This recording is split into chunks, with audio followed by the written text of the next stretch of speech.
Wendy, when we were talking about this study, and Sophia, you have 6 children, I bring this up for you as well. One of the things that we as women do, we say, no one can multitask like a woman. Men can't do it. We are the best at multitasking. And Vale said, that's a myth. Yes. And Wendy, I remember us all reacting, saying, wait a minute, we think as women, we are the best at it, but no one multitasks well, is what you said.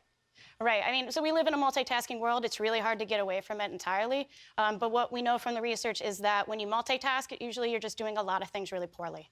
And so when you have something you need to really dedicate your time to, it's important to just dedicate your time to that and really set it aside as a priority. Wendy, when you were also looking at the problem, whether it's self-inflicted in believing that we all multitask better than another gender or better than anyone else, you realize that the problem was also in the house, meaning the number 1 and 2, family was the source of stress, and household clutter.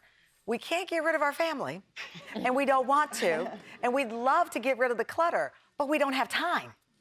But these were the sources of stress.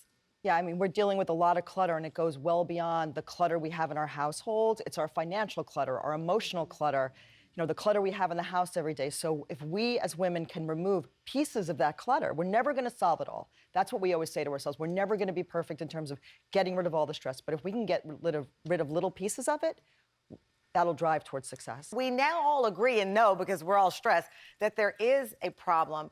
The question is, how do we fix it? I think some of the things that have been out there, we've heard, but Sarah, we don't take the advice. Well, that's sort of the problem, is that we think that this is just the way that we're going to live and that there's maybe no solution to it. And the thing is, we're not going to get rid of the things that we're stressed about, because we're stressed about them because we care about them, and it's our lives. It's really about managing how we react to things and helping ourselves feel calmer in the day-to-day, and that's going to help with our future health, too. And because the consequence, again, we talked about, Sophia, the health aspect of it, but you're seeing it in overeating, undereating, you know, grumpiness, things that we think are just natural, but this is all from stress. And the study shows this. Yeah, the study shows, and actually I think the numbers are up to 75 to 90% of things that people are seeing in their primary care office for are all stress related. All stress related. You heard the audience react to that. You know, Vale, going back to your research, and even you and I were talking about, you know, you're going through a change in your life. You got the holidays coming up, birthdays. Someone already asked me what I'm going to do for Moses' birthday. He's like 6 more months until his birthday, you know, but now I'm suddenly stressed out about that. We have these milestones, whether it's the first of the month rent or the mortgage is due, that keep coming. How do we deal with those things?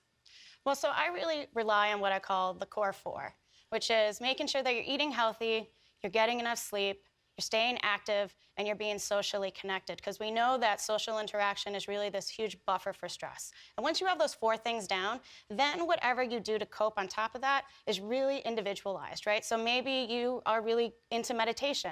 Maybe you like to crochet. Maybe you're like me and you like to turn on the music real loud and have a dance party in your living room. It's really about what you enjoy doing. But if you've got the 4 foundational things in set, then you really can approach the world in a calmer place.